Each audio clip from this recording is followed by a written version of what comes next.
Kahimtang sa lungsod sa Habonga sa pagkaron dako-dako na gyud og kalainan, daghan na gyud ang ana-ana sa Habonga, sama pananglitan sa mga special projects nga ania karon na dangat sa lungsod sa Habonga. Naatay Enfresh project nga naa karon sa Magdaguok to San Vicente pag-improve sa farm to market road, then pag-improve pud sa water system sa poblasyon. So dako gyud ni og ikatabang sa katawhan sa lungsod sa Habonga, labi na usan nga mga basic services dapat nga mahatod sa katawhan, usan nga mga lifeline, sama pananglitan usab sa kining mga proyekto nga gikan sa DSWD in partnership sa local government units sa probinsya, sa munisipyo ug sa barangay. Ani karon ngani ang Habonga usa nga pilot municipality sa implementation sa Kalahi Seeds KKB. Nya successful kayo ang tulo ka cycle na implementation ug nahimo na pod nga pilot ang munisipyo sa Habonga sa gitawag nga Makamasang Tugon. So under gyapon kini siya sa DSWD o local government nga implementation. Kalahi Seeds KKB Makamasang Tugon naghatag kini siya o nag-contribute kini siya sa atong mga katawhan sa kanang gitawag nato people empowerment. Kanya local governance and poverty reduction through participation, transparency and accountability. Bahin sa Makamasang Tugon, ang participation sa katawhan na increase ang ilang pag-appeal sa pag-implementar sa project.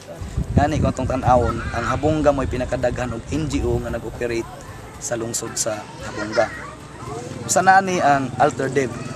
So ang AlterDev adunay ilang mga proyekto. So gikan sa pagcapacitate sa mga tao, misulod karon sila sa infrastructure development. So adunay incoming nga project nga water system sa coastal areas na funded po ni siya sa IPADI. Dagay mga NGO nga misulod sama sa Agri-Aqua terms sa disaster management risk reduction.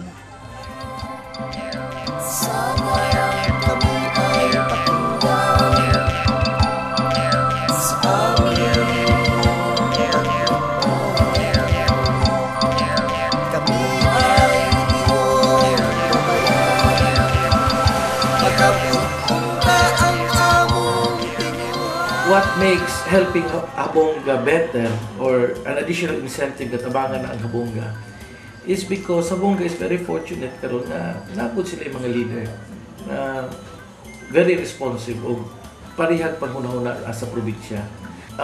In fact, I will tell you nga all tanan nga mga gipangayo sa Habonga when it comes to funding sa province, gi-grant sa province. It's not only because Habonga is the baby of the province insofar as development is concerned. It's because when Habonga asked for something, nagi counterpart nila. In fact, naaganit tayo kuan diha kining Palay Price Equalization Fund nga gitawag loan. This is 2.5 million.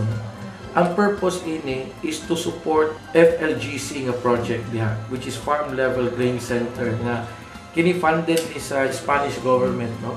Ang purpose ini is that para mapalit ang abot sa atong mga farmers sa presyo nga atong tan-aw komportable ang farmers.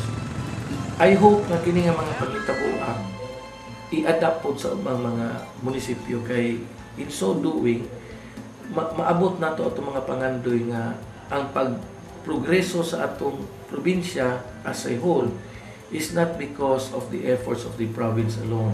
It is the province, the municipios, the barangays, and most importantly, the ordinary people of the barangay. Ang bisyon sa munisipyo sa Habonga alang sa usa ka malabuon nga lungsod sa Habonga. Kung nag-una sa turismo o agrikultura sa probinsya sa Agusan del Norte. The aim gipreserbar ang kultura o mga tradisyon nga iyaha gayon sa Kapunganon. Nagtawag sa pagtagusa ka mga Habonganon sa pagsalmot diya sa kolektibong paglihok alang sa katumanan ni Maong Damgo. Ang unity, ang pakigsandurot sa mga katawhan o sa nagkalain-lain nga mga organisasyon, padayon paglakbay alang sa kalambuan sa lungsod sa Habonga.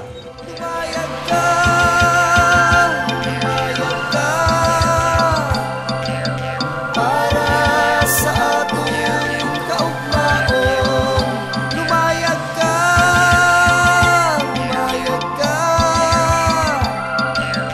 tungo sa ating pag-asa.